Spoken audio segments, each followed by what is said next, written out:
26வது ஸ்லோகம். பரதேவதியின் கற்பின் மேன்மை.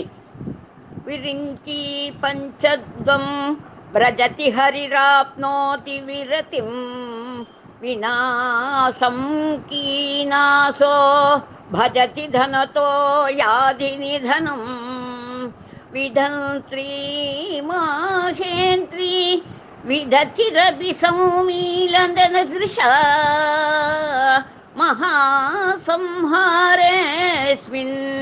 विहरति सदीत्वौपधिरसौ.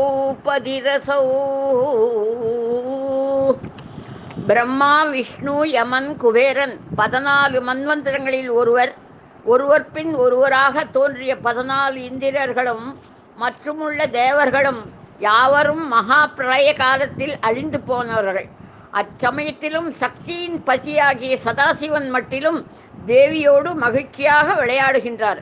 இதற்கு காரணம் அம்பிகையின் குன்றா கற்பேயாகும். கற்புக்கரசிகளான பெண்களால் அவர்களின் கணவர்கள் நீண்ட ஆயுளை அடைவர் என்பது இங்கு வெளிப்பாடு.